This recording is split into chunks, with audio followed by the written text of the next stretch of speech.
H.G. Wells എന്ന് പറയുന്ന ഒരു വ്യക്തി, അദ്ദേഹം ഒരു ഇംഗ്ലീഷ് പോയറ്റാണ്, നോവലിസ്റ്റാണ്, ജേർണലിസ്റ്റാണ്, സോഷ്യോളജിസ്റ്റാണ്, ഫിലോസഫറാണ്, സയന്റിഫിക് ഫിക്ഷൻ ധാരാളം എഴുതിയ വ്യക്തിയാണ്. 4 പ്രാവശ്യം നോബൽ സമ്മാനത്തിന് പേര് സജസ്റ്റ് ചെയ്ത വ്യക്തിയാണ് 1946 ഈ ലോകത്തോട് യാത്ര പറഞ്ഞ H.G. Wells.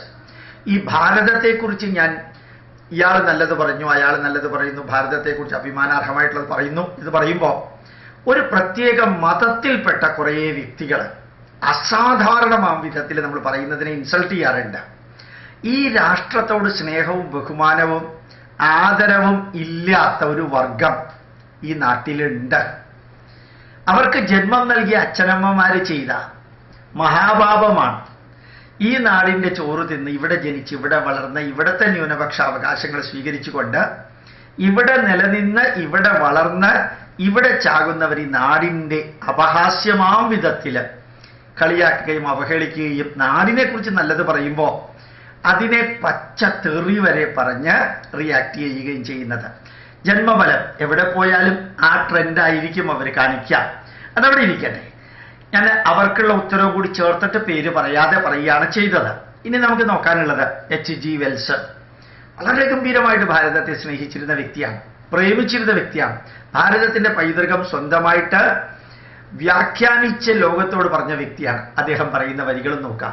The history of India for many centuries had been happier, less fierce and more dream-like than any other history. ഈ ഒരു വരിക്ക് തുല്യം ലോകത്തിൽ വേറൊരാൾ എഴുതിയിട്ടുണ്ടാവില്ല.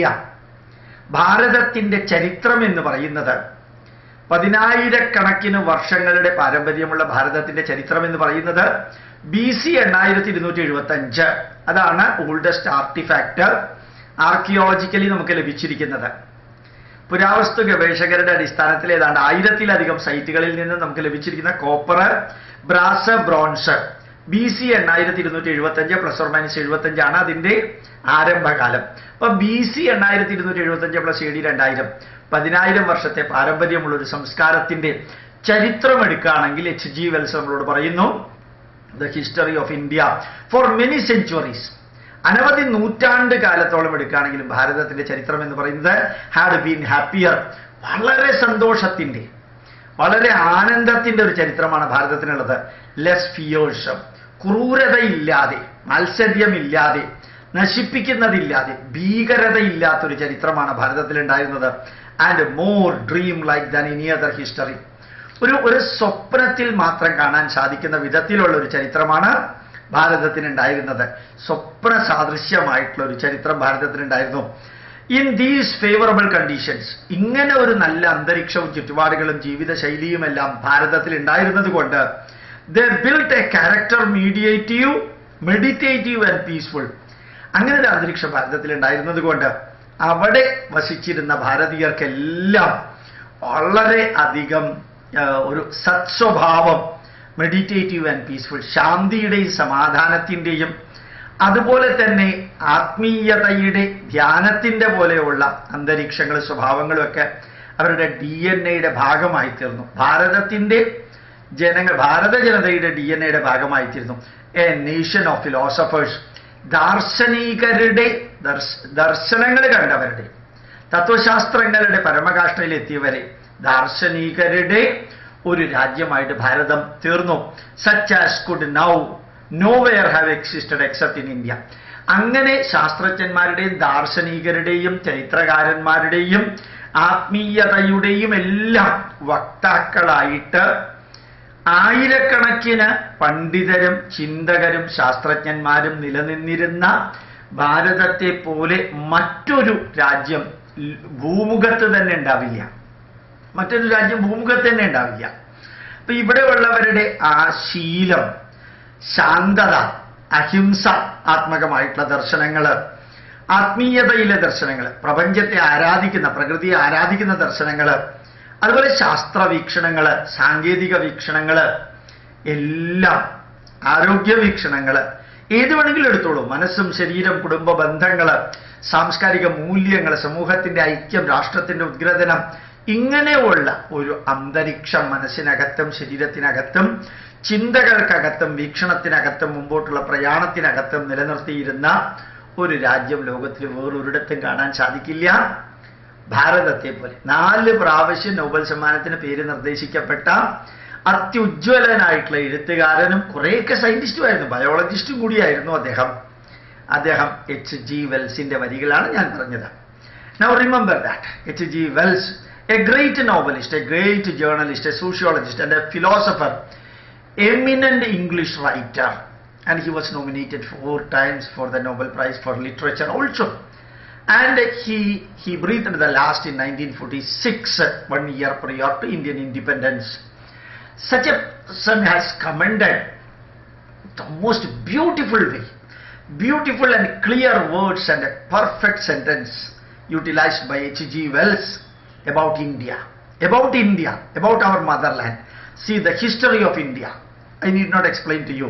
The history of India for many centuries had been happier. If you are taking the archaeological evidence of the heritage of India, you can see one of the best books for that one, Minerals and Metals of Ancient India.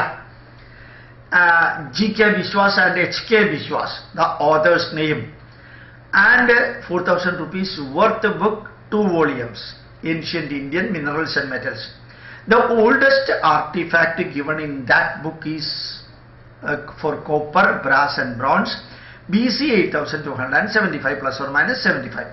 So BC 8000 plus AD 2000 is equal to 10,000 years of the history of India.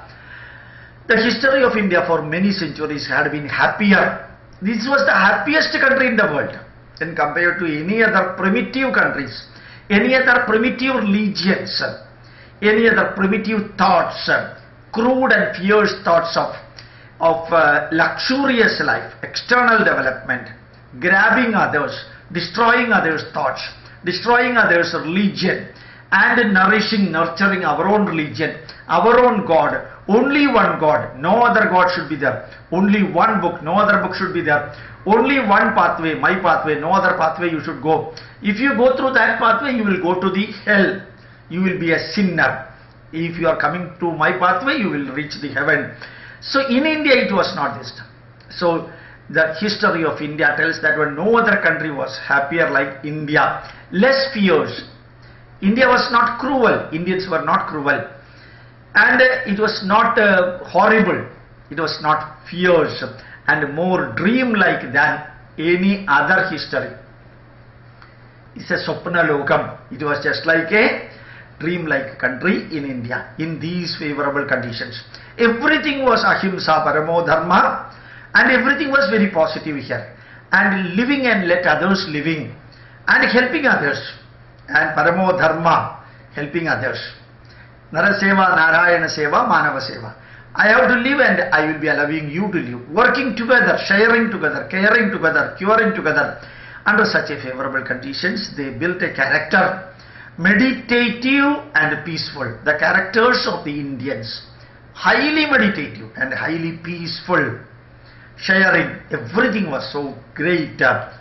And H.G. Wells tells, a nation of philosophers, a nation of scientists, a nation of technologists, a nation of scholars, a nation of intellectuals, not the pseudo-intellectuals who are living in Kerala nowadays.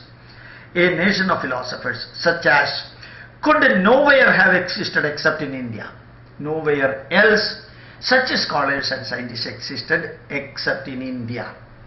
So this man from an English poet, English writer, English novelist, he was commenting about India, our motherland, your motherland. Thank you very much.